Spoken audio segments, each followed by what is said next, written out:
For more on today's top stories, let's bring in senior writer and columnist for News Corp, Patrick Carline, and from the great city of Adelaide, Deputy Executive Director of the Institute of Public Affairs, Daniel Wild. Gentlemen, Peter Dutton appears to be playing down the idea of taking tax cuts for workers earning more than $150,000 to the election.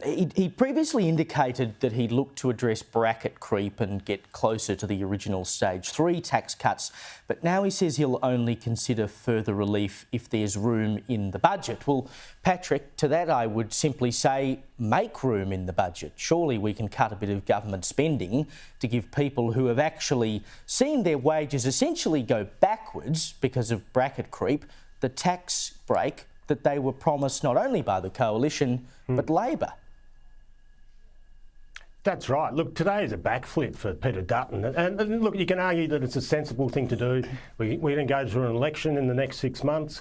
We're going to have, it's going to be about cost of living. It's going to be about inflation. If he gave these tax cuts, that would be putting pressure on inflation in those sorts of ways. But you look, but at the start of the year, as you were saying, he was going to tackle bracket creep. Now, both sides of government for decades have let it slide. And every Australian taxpayer gets ripped off by bracket creep. So look, it's probably the politically prudent thing to do, but it's also rather uninspiring given how strongly he was speaking at the start of the year.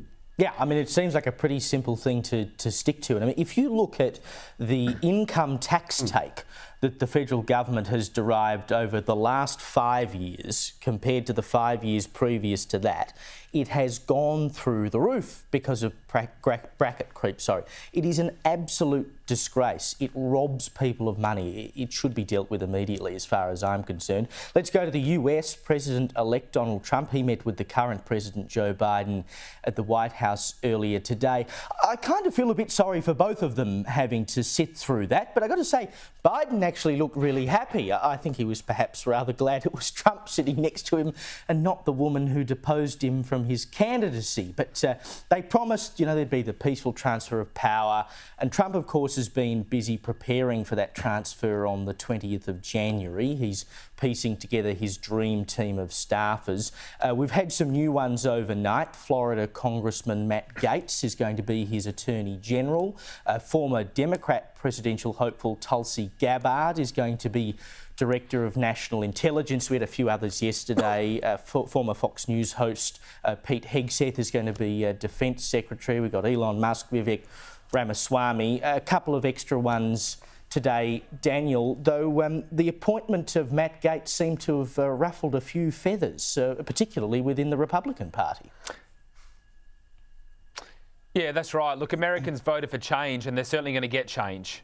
This is going to be a very energetic presidency. One of the things that Donald Trump said on the Joe Rogan podcast was that one of the mistakes he made in 2016 was appointing too many establishment Republicans who, may have been competent and capable, but certainly were not on board with the Trump policies. So, look, he's not going to die wondering, that's for sure. If you look at Elon Musk or Vivek Ramaswamy, you mentioned Matt Gaetz, and look, I think the media and the establishment are going to have to get used to it because in America the president has very wide-ranging powers and capabilities to appoint people that he wants to appoint, and Donald Trump's wasting no time whatsoever. He's got every right to do this, and look, I think America is going to be a much different place in 4 years' time, and I suspect in many ways a much better place. And clearly these key personnel are going to play a vital role in this administration.